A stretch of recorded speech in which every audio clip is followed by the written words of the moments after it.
আপনারা শুনছেন মনোজ মিত্র লেখা নাটক দম্পতি। একটা দোতলা বাড়ি, নিচের তলায় বৈঠকখানা ঘর। ঘরটা বড়সড়, দেওয়ালে ঠাকুর দেবতার ছবি, একটা বহু পুরনো অচল ঘড়ি, আসবাবপত্র সমস্ত আগেকার দিনের। দুটো তিনটে চেয়ার, টিপয়, মোড়া, সুজনি বিছানো তক্তাপোষে তাকিয়া, টেবিলে ওষুধ বিশুদ চশমা, তক্তাপোষের নিচে খবরের কাগজ তাড়া বাঁধা এবং আরও এক রাশ অব্যবহার্য জিনিসপত্র। একতলায় বাস করেন কর্তা এবং গিন্নি, এক বয়োপ্রবীণ দম্পতি। ভোরবেলা, জানালায় কুসুম রাঙা আলো নাচানাচি করছে। জানলার শিকে জড়ানো রয়েছে একটা চুল বাঁধার ফিতে। বৃদ্ধ কর্তা তখনও শয্যা ত্যাগ করেনি। গিন্নি খুব ভোরে উঠে স্নান সেরে হাতের ছোট ঘটি থেকে ঘরে জল ছিটোতে ছিটোতে ঠাকুর প্রণাম সারছে, ঘরে ধূপ জ্বালছে। আর এই সব কাজ সারতে সারতে সে আপন মনে সুখ সারির গান গেয়ে চলেছে। সুখ বলে আমার কৃষ্ণ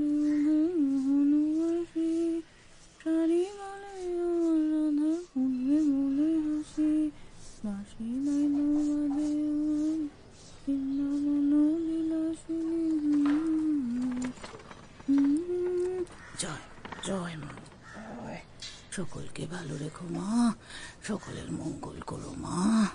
জয় জয় জয়। সুখ বলে আমার কৃষ্ণ মদন মোহন, শাড়ি বলে আমার রাধা পাশে যতক্ষণ, মদন মদন তাই তো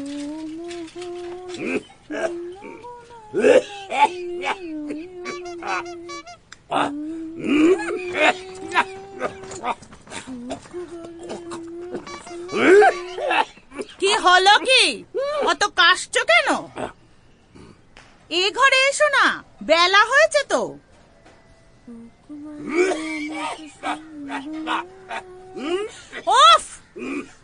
একটু আদার কুচি মুচি গালে দাও না, বালিশের নিচে দেখো। বাবা, কদিন যা প্যাচ পেঁচে বর্ষা গেল, আজ সূর্যি ঠাকুর হাসছে। ওগো, আমাদের উঠোনে শিউলি গাছটায় কেমন ফুল ফুটেছে গো। ও মা, জিতেন বাবুর ডাক্তারখানার মাথার উপর সুন্দর একটা টিয়া পাখি বসেছে। এই দেখে যাও, দেখে যাও।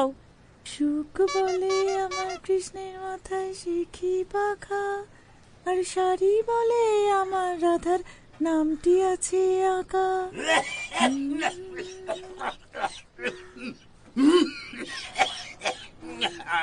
ভগবান, সকালবেলা যে একটু কৃষ্ণ নাম শুরু করবো, অমনি আমার কেষ্ট খ্যাকর খ্যাকর খ্যাকর। ভেঙচি কাটবে না? না, বেলপাতা দিয়ে পুজো করবে। হ্যাঁ, মুর্চির দৌমাটকে মদন মোহন হচ্ছে।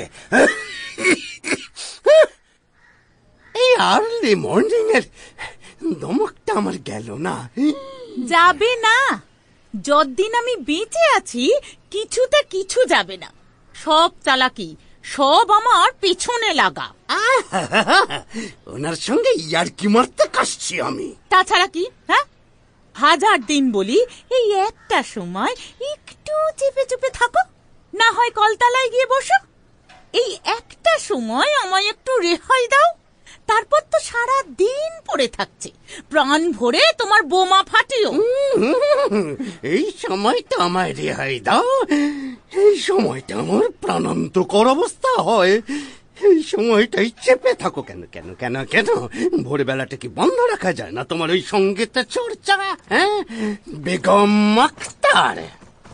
যেমন হয়েছে খেকুরের চেহারা, তেমনি হয়েছে কামড় মারা কথা। দেশে তো আরো কত বুড়ো মানুষ আছে বাপু। হ্যাঁ, কে এর মতো এত হেঁচে কেশে একসা হচ্ছে গা? ওই তো জিতেন বাবু, সেও তো বুড়ো মানুষ। হ্যাঁ, বোঝা যায়, দেখলে ভক্তি। Sample complete. Ready to continue?